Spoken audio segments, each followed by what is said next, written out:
I woke up on the morning of our family reunion to a house that was dead quiet and a kitchen that felt like an icebox. There was a note sitting on the counter. My son and daughter-in-law had gone on a luxury vacation with her parents. Without me. For 3 years, I'd been paying half their mortgage, a house they never could have afforded on their own. They hadn't even bothered to treat me to a decent dinner in all that time. So I didn't cry. I grabbed the folder with the deed called the movers and had the locks changed. 5 days later, they came home and realized the hard way this house was never actually theirs. I woke up at 7 a.m. just like I always do in my house in Savannah. But something was off.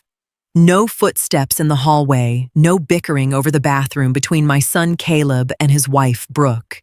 Instead of the big family breakfast we'd planned, I found a small note on the granite countertop, the one I'd paid for 2 years ago. We headed down to the Keys with Brooke's parents for the week. Found a last-minute deal we couldn't pass up, see you soon, written in Brooke's messy scrawl. No invite for me.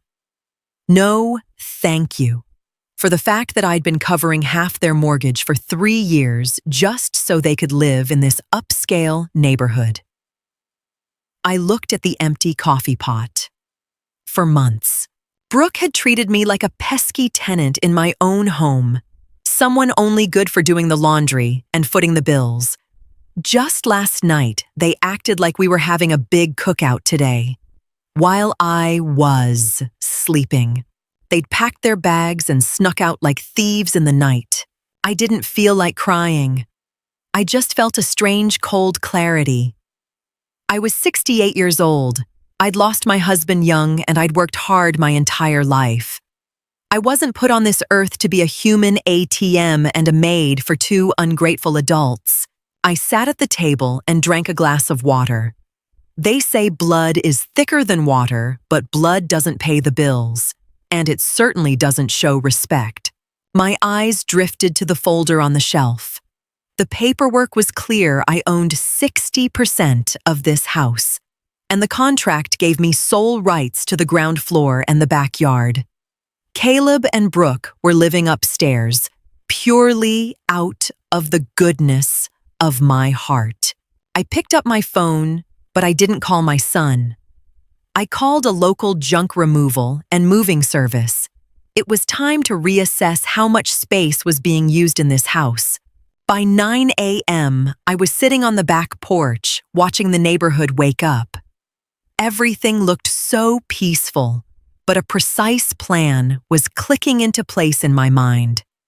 I walked through the house taking photos not for memories, but for inventory. The high-end washer and dryer in the laundry room, bought with my Social Security and savings. The fancy French door fridge Brooke insisted on to keep her green juices cold. My credit card. Even the Roomba gliding across the floor was a birthday gift I'd bought for myself that Caleb had promptly claimed as his own. In the last few months, Brooke had started moving my things into the basement. "It just doesn't fit the modern aesthetic, Martha," she'd say, while placing her designer vases on my antique dresser. They'd forgotten that their aesthetic was built on my foundation. Caleb had always been a quiet kid, but under Brooke's thumb, he'd become a shadow of himself, just nodding along whenever she put me down. I didn't call to yell. I didn't send angry texts to Florida. Instead, I contacted a local furniture gallery that sold high-end pieces on consignment. If they could afford luxury trips, they didn't need my furniture anymore. I started carefully packing my personal things, the photos of my late husband, my books, and my clothes. That afternoon, I found a package of expensive prosciutto they'd bought for themselves in the fridge.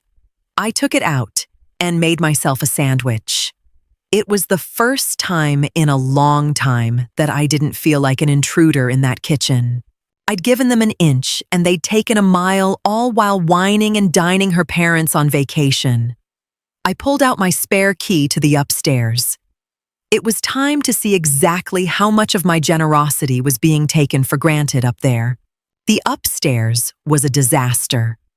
Brooke's expensive brand name clothes were strewn everywhere, while Caleb's home office was buried under a pile of unpaid bills. I realized then that they hadn't contributed to the utilities in 3 months. They were banking on me not noticing, or at least not saying anything. They probably thought a lonely woman my age would do anything to keep the happy family facade alive. I called the electrician. "Hi, Mr. Miller. This is Martha Vance. I want to finally split the meters for the upstairs and downstairs, like we discussed during the renovation." It was purely business. If Caleb and Brooke wanted to live like they were independent, they could start by having their own accounts for power and water. I was only paying for what I used from now on. Then I checked the mail. There were brochures for Mediterranean cruises that Brooke had circled. They were dreaming of the high life while I was holding the floor up beneath their feet. I gave a thin smile. I wasn't being mean. I was just reinstating reality. Without my financial backing, their lifestyle was a house of cards in a hurricane. I sat at my desk and wrote a short professional letter. No accusations, just facts. I was terminating my voluntary mortgage contributions effective the first of the month. That money would instead go toward renovating my space. I'd wanted a sunroom where their unnecessary second-story deck was for a long time. I didn't feel like a victim. I felt like a woman who was finally taking back control of her bank account and her front door. That night, I cooked a simple, good dinner. The silence in the house wasn't heavy anymore. It was the quiet before a new order. I knew they'd be back in 5 days. 5 days was plenty of time to reorganize a life. On the 3rd day, the truck from the furniture gallery pulled into the driveway. 2 strong guys loaded up the washer, the dryer, the big fridge, and the robot vacuum. "All this yours, ma'am?" the younger one asked. I showed him the original receipts I had filed in my blue folder. "Every bit of it," I said calmly. I wasn't selling the appliances yet. I was putting them in climate-controlled storage until I needed them for my new, smaller setup. I also had them take the $3,000 sectional in the living room that I'd paid for. The room suddenly looked massive and empty, but I didn't care. Into that empty space, I moved my old wingback chair that Brooke had banished to the garden shed. It was comfortable, and it smelled like home. I sat down and read a book while the rain drummed against the windows. I realized how little I actually needed to be happy. My son's greed and my daughter-in-law's vanity had created an atmosphere of constant, not enough. Everything had to be new, expensive, and modern as long as Martha was paying. Now that the status symbols were gone, the true face of the house emerged. It was just a building made of wood and stone. That afternoon, the electrician finished separating the circuits. From that moment on, there were 2 separate power grids. I had already updated my contract. As for the upstairs, there was no active provider because Caleb had never bothered to put it in his name. I knew it would be dark and cold up there when they got back, but that wasn't my responsibility. Every adult in America has to figure out their own utilities. I went out to the garden and pruned the roses. I hadn't felt this light in years. I hadn't screamed. I hadn't insulted anyone. I had simply separated my life from those who didn't appreciate it. That's not revenge. It's just math. Day 4 was for the locks. I called a locksmith to swap out the deadbolts on the front door and the interior door that connected the ground floor to the upstairs. Since I was the sole owner of the first floor, I had every right. For Caleb and Brooke, I had a new key made for the side entrance that led directly to their stairs. They no longer had access to my kitchen, my living room, or my pantry. The locksmith gave me a funny look when I explained I was securing my privacy, but he just shrugged. "Safety first, Mrs. Vance," he said, finishing the job in an hour. I paid him in cash and put the new keys for the kids in an envelope, which I taped to the side door. I spent the afternoon making my realm downstairs cozy. Without the massive fridge and the high-tech gadgets, the kitchen looked like it used to. I put out my old ceramic canisters and hung the curtains Brooke had called tacky. Now that they were gone, the house could breathe again. It wasn't a monument to upward mobility anymore. It was a home. I checked my bank account. The stop payment on the mortgage was already processed. That was a significant chunk of change that was staying in my savings. I thought about them in the keys, probably at some overpriced restaurant right now, laughing about how stingy I was. They had no idea that this luxury vacation was about to be the most expensive trip of their lives. I didn't feel sorry for them. Pity is for people who fall into hard times through no fault of their own. Caleb and Brooke had intentionally deceived me, left me alone on a holiday, and spent my money on everyone but the person giving it to them. They set the rules. I was just playing by them. I went to bed early and slept deeper than I had in years. It was 6 p.m. on the 5th day when the Uber pulled into the driveway. I was sitting by the window in my newly rearranged living room with a cup of tea. The sun was just starting to set. I watched Caleb and Brooke get out, tan and loaded down with shopping bags from high-end boutiques. Her parents weren't with them. They must have dropped them off. They walked up to the front door, and I heard the metallic scrape of Caleb's key, the one that didn't fit anymore. He tried again and again, jiggling the handle, leaning his shoulder against the wood. Then he rang the doorbell. I didn't get up. I just sat there. The ringing got more aggressive, and then I heard Brooke's shrill voice. "Martha, open up. The lock is stuck, After a few minutes, they discovered the envelope on the side door. I watched through the peephole as Caleb read the letter. His face went from confusion to pale panic. They scrambled up the side stairs to their apartment. It didn't take 2 minutes before I heard the first scream. It was Brooke. "Where's the washer?" "Caleb, the lights won't turn on."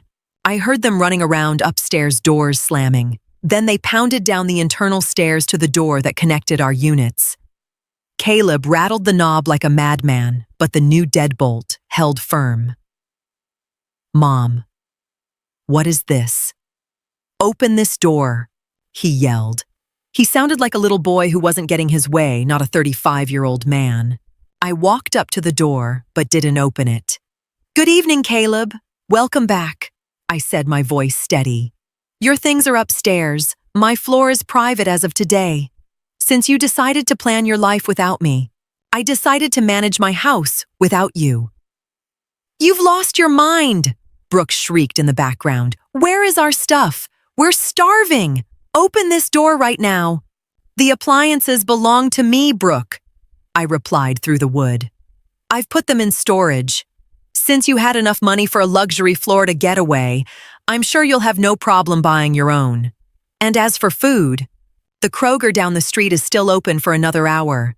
Caleb thudded his fist against the door. "Mom, this is crazy. It's pitch black up here. We don't have power. What did you do?" "I simply stopped paying for things I don't use," I explained calmly. "I had the utilities separated. You'll need to call the power company and set up your own account. It usually takes a few business days. Until then, I suggest flashlights. Or maybe you have some leftover candles from your last spa weekend." I heard Brooke start to cry, that theatrical sobbing that used to make me go soft. Today, it did nothing. I went back to my kitchen and started making an omelet. The smell of fresh herbs filled the air. Upstairs, the arguing started. Caleb was blaming her, saying the trip was too expensive.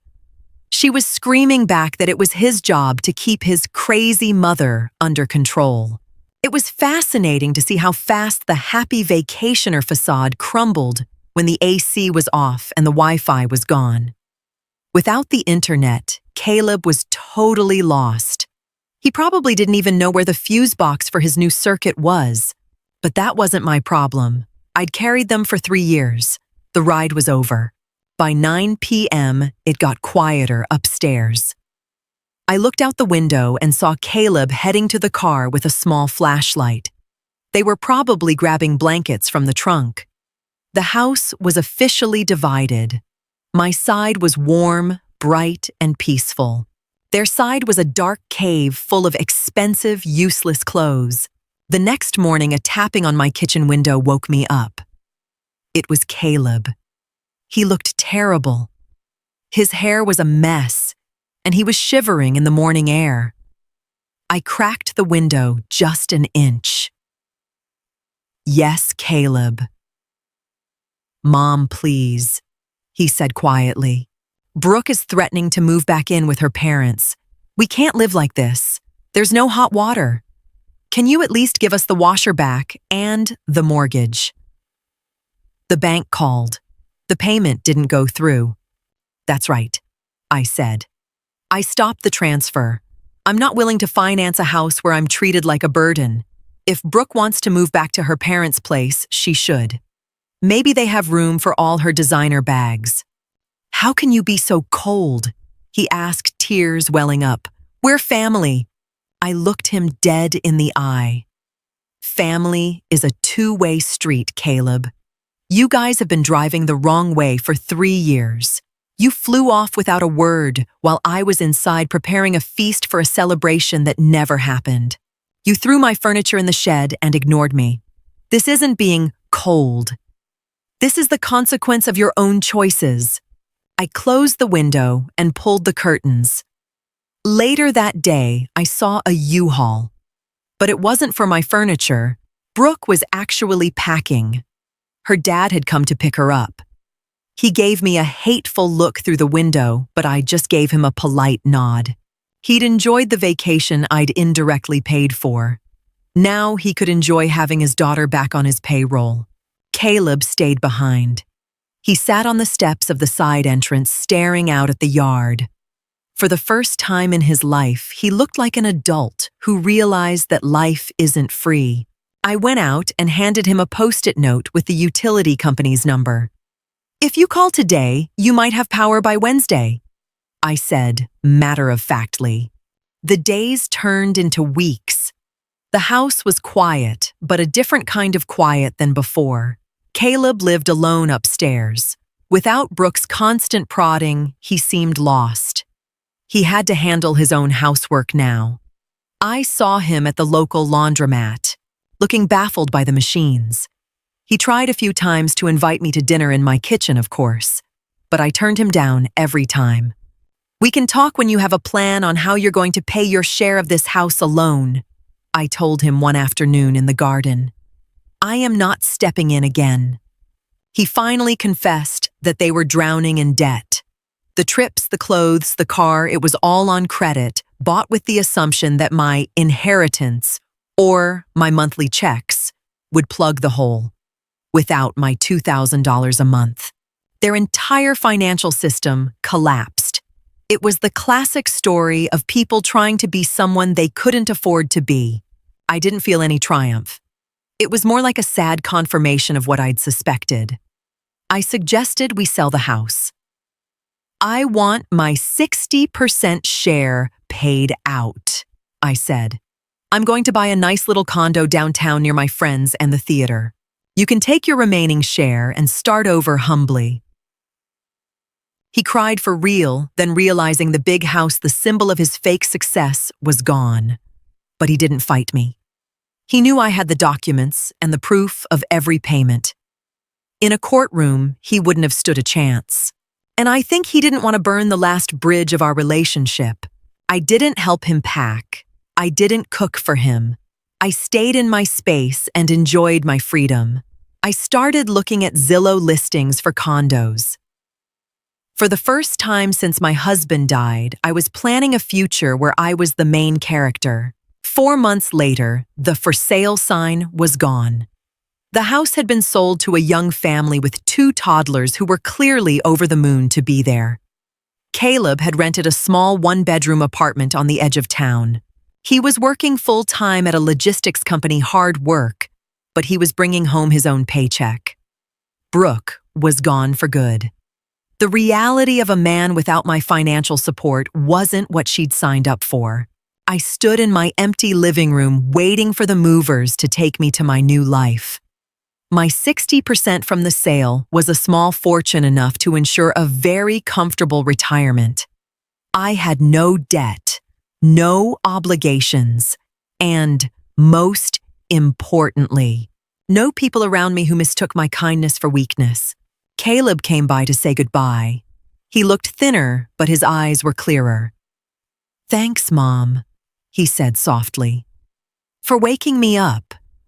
It was brutal, but I think I'm starting to get what it means to actually be responsible for myself." I gave him a quick hug. "I love you, Caleb, but I'm not carrying you anymore. Come see me at the new place once you're settled. But bring your own wine." He gave a weak smile and nodded. I got into my car. As I drove down the driveway, I watched the house get smaller in the rearview mirror. It was a beautiful house, but it was just a shell. My real home was inside me, my principles, my peace, and my hard-won freedom. When I got to my new condo, the first thing I did was unpack my coffee maker. I brewed a cup and sat on the balcony overlooking the city skyline. The sun felt warm on my face. There were no unread notes, no cold shoulders, and no unpaid bills. Just me and the smell of fresh coffee.